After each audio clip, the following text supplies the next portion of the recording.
नमस्कार, news point लेकर हाजिर हूं मैं राजीव। तो दोस्तों, कर्नाटक में बड़ी जीत के बाद आपको याद होगा कि राहुल गांधी ने कहा था कि राज्य में मोहब्बत की दुकान खोली है। चलिए शुरुआत यहीं से करते हैं। जरा राहुल गांधी को सुन लेते हैं। जब बड़ी जीत मिली कर्नाटक में कांग्रेस पार्टी को, तो राहुल गांधी ने प्रेस से बात की और प्रेस से बात करते हुए उन्होंने ये बात ज़रूर कही कि कर्नाटक में मोहब्बत की दुकान खोली है। यहाँ क्यों इस बात को हम दोबारा आपके सामने ला रहे हैं, ज़रा सुन लेते हैं। कर्नाटक में मोहब्बत की दुकान खोली है, कर्नाटक की बात कह रहा हूँ। और उसमें भी जब प्रेस कॉन्फ्रेंस में राहुल गांधी अपनी बात रख रहे थे, सुनिए जरा। नमस्कार। सबसे पहले मैं कर्नाटक की जनता को, कर्नाटक में कांग्रेस पार्टी के सब कार्यकर्ताओं को, सब नेताओं को और जो हमारे सब नेताओं ने कर्नाटक में काम किया, उनको बधाई और धन्यवाद देता हूं।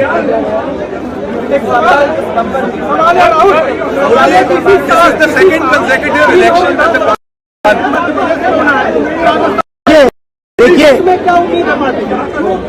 कर्नाटक के चुनाव में एक तरफ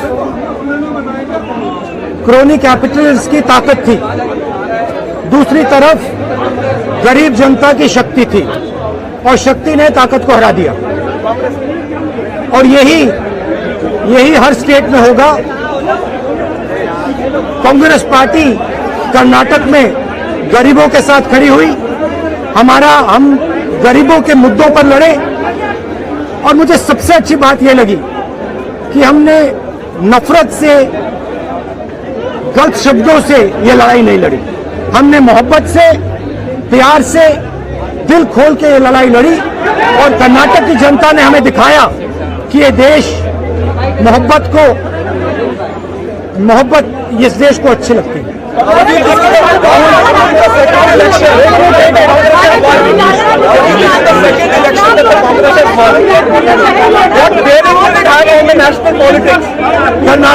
कर्नाटक में नफरत की बाजार बंद हुई है, मोहब्बत की दुकानें खुली हैं। ये सबकी जीत है। सबसे पहले ये कर्नाटक की जनता की जीत है। हमने चुनाव में कर्नाटक की जनता से, गरीब जनता से 5 वायदे किए थे। मैंने अपने भाषण में कहा, खारगे जी ने भाषण में कहा, सब नेताओं ने भाषण में कहा था कि हमारे 5 वायदे हैं। हम इन वायदों को पहले दिन पहली कैबिनेट मीटिंग में पूरा करेंगे। मैं फिर से कर्नाटक की जनता को दिल से बधाई देना चाहता हूं, धन्यवाद देना चाहता हूं। नमस्कार, जय हिंद। तो मोहब्बत की दुकान खोल दी है कर्नाटक में, ये कह रहे हैं राहुल गांधी। ये बात उस दिन की है, यानी 13 तारीख की है, जब कांग्रेस पार्टी को भारी जीत मिली थी कर्नाटक में। और अब राहुल गांधी इस दुकान की कई शाखाएं, यानी कई ब्रांचेज खोलने की तैयारी में हैं। राहुल गांधी 30 मई को कैलिफोर्निया के सांता क्लारा में मोहब्बत की दुकान लगाएंगे। आपको आश्चर्य लग रहा होगा, लेकिन ऐसा ही है। आपको याद दिला दूं दोस्तों कि राहुल गांधी 28 मई को अमेरिका जा रहे हैं। वैसे 28 को ही मोदी जी सेंट्रल विस्टा का उद्घाटन करने वाले हैं और ये दिन सावरकर जयंती का भी है। तो सवाल उठने शुरू हो गए हैं कि आखिर किस सोच के तहत मोदी जी ने देश की नई संसद के उद्घाटन का दिन तय किया है। और सवाल यह भी है कि क्या यह काम राष्ट्रपति के करकमलों से नहीं होना चाहिए था? क्या ट्रेन को हरी झंडी दिखाने से लेकर संसद के उद्घाटन तक सारे काम मोदी जी ही करेंगे? इतना काम करेंगे तो थकेंगे नहीं क्या? उनको आराम भी तो चाहिए। खैर, हम बात कर रहे थे राहुल गांधी की अमेरिका यात्रा की, जिसमें वे कई कार्यक्रमों में हिस्सा लेंगे। 29 और 30 मई को राहुल गांधी स्टैनफोर्ड यूनिवर्सिटी में उनका कार्यक्रम है और वहां राहुल गांधी प्रवासी भारतीयों से मिलेंगे। राहुल की यात्रा पर कांग्रेस ने जो पोस्टर जारी किया है, उसमें राहुल गांधी के कार्यक्रम का नाम मोहब्बत की दुकान रखा गया है। ये देखिए, ये पोस्टर है, जरा हाँ पोस्टर है, इसमें मोहब्बत की दुकान इन बे एरिया, ये जो रखा है आप देख रहे हैं। तो इनके कार्यक्रम का नाम ही मोहब्बत की दुकान रखा गया है और पोस्टर में लिखा गया है कि धर्मनिरपेक्ष और लोकतांत्रिक भारत के लिए हाथ मिलाए। देखिए, सेकुलर एंड डेमोक्रेटिक इंडिया 30 मई ये जो आप देख रहे हैं, join hands for a secular and democratic India, यानी कि लोक धर्मनिरपेक्ष और लोकतांत्रिक भारत के लिए हाथ मिलाएं। इसके पहले इसी साल आपको याद होगा कि मार्च में राहुल गांधी का लंदन दौरा काफी सुर्खियों में था। कैम्ब्रिज यूनिवर्सिटी में भारत सरकार की आलोचना और देश में लोकतंत्र पर खतरे का जिक्र करके राहुल गांधी बीजेपी के निशाने पर आ गए थे। कैम्ब्रिज के बाद अब राहुल स्टैनफोर्ड में किस तरह का भाषण देते हैं, इस पर सबकी निगाहें रहेंगी। लेकिन सबसे ज्यादा फिक्र बीजेपी को जरूर होगी कि अब पता नहीं कैसे और किस रूप में राहुल गांधी विदेश से बीजेपी को घेर दें, क्योंकि भारत जोड़ो यात्रा के दौरान राहुल गांधी ने मोहब्बत की दुकान खोलने का ऐलान कर दिया था। राहुल गांधी ने वहां भी, और सबसे पहले जो मोहब्बत की दुकान वाली बात राहुल गांधी ने कही थी भारत जोड़ो यात्रा के दौरान, वो कांग्रेस शासित राज्य राजस्थान में उन्होंने कही थी।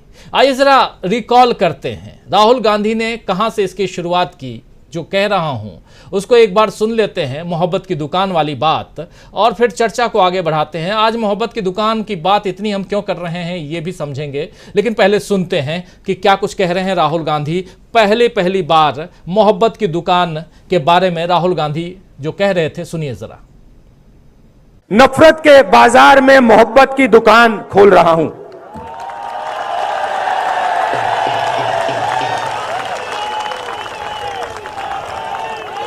आप मुझसे नफरत करो, आप मुझे गाली दो,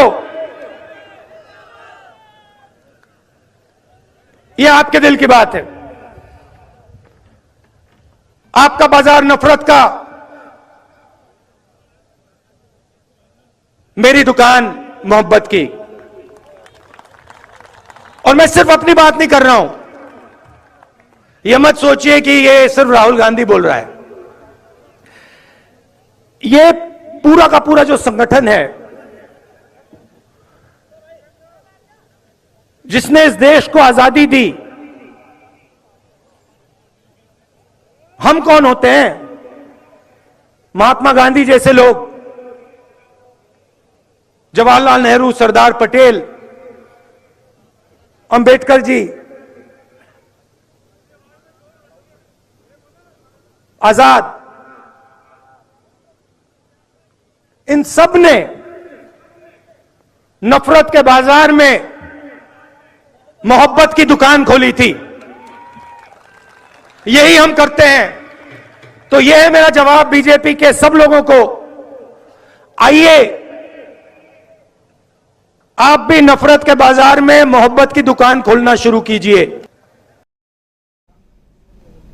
तो सुना आपने, भारत जोड़ो यात्रा के दौरान ही राहुल गांधी ने बीजेपी को भी कह दिया था कि आइए आप लोग और नफरत की के बाजार में मोहब्बत की दुकान खोलिए। लेकिन यहाँ दुकान बीजेपी ने तो नहीं खोली, लेकिन कर्नाटक से राहुल गांधी ने, कांग्रेस पार्टी ने मोहब्बत की दुकान खोलना शुरू कर दिया है। और अब विदेश यात्रा पर, अमेरिका यात्रा पर राहुल गांधी जा रहे हैं और वहाँ भी मोहब्बत की दुकान खोलने जा रहे हैं, ओपनिंग करने जा रहे हैं मोहब्बत के दुकान की। ज्वाइन हैंड्स जो अभी पोस्टर देख रहे थे आप, 29-30 तारीख को, 28 को यहाँ से जा रहे हैं। और दूसरी ओपनिंग आप लोग देख चुके कर्नाटक में, शानदार ओपनिंग हो चुकी है मोहब्बत के दुकान की। तो ब्रांच खोलने की तैयारी राहुल गांधी विदेश में भी, और इसके बाद देश के दूसरे राज्यों में जो विधानसभा चुनाव होने वाले हैं वहां भी अगर मोहब्बत की दुकान खुली, यानी कांग्रेस की जीत हुई, तो बीजेपी के लिए फिर अपने कारोबार को संभालना काफी मुश्किल हो जाएगा, समेटने का वक्त आ जाएगा। अभी कल ही कर्नाटक में सिद्धारमैया सीएम पद की शपथ लेंगे और इसी मौके पर विपक्ष के कई नेता जुटने वाले हैं। कर्नाटक के इस शपथ ग्रहण के बहाने कांग्रेस बीजेपी को फिर से झटका देने की तैयारी में है, क्योंकि उसके नेतृत्व में विपक्ष के जुटने का मतलब है यूपीए 3 की संभावनाएं प्रबल होना, यानी यूपीए 3 का गठन होना। और अगर ऐसा हुआ तो फिर 2024 में बीजेपी किस तरह सत्ता हासिल कर पाएगी, ये बड़ी चुनौती उसके सामने रहेगी। नीतीश कुमार ने तो साफ कहा है कि वो जिस अभियान में लगे हुए हैं उसका कर्नाटक के चुनाव से शुभारंभ हो गया है। आप जानते ही हैं कि नीतीश कुमार देश भर में घूम घूम कर विपक्ष के नेताओं से मुलाकात कर रहे हैं और एक सशक्त मोर्चा बना रहे हैं, और कल वो कर्नाटक भी जा रहे हैं। इसी बात की पुष्टि करते हुए नीतीश कुमार ने कहा है कि बाकी विरोधी दल के लोग एकजुट हो जाएंगे तो देश के हित में होगा। उसके लिए प्रयास चल ही रहा है। जरा सुन लेते हैं नीतीश कुमार मीडिया से बात करते हुए, और खासकर कर्नाटक, और काफी उत्साहित हैं नीतीश कुमार। अपने साथ अपने भतीजे यानी कि तेजस्वी यादव को भी लेके जा रहे हैं कल। सुनिए जरा क्या कुछ कह रहे हैं नीतीश कुमार। कर्नाटक जा रहे हैं। शपथ ग्रहण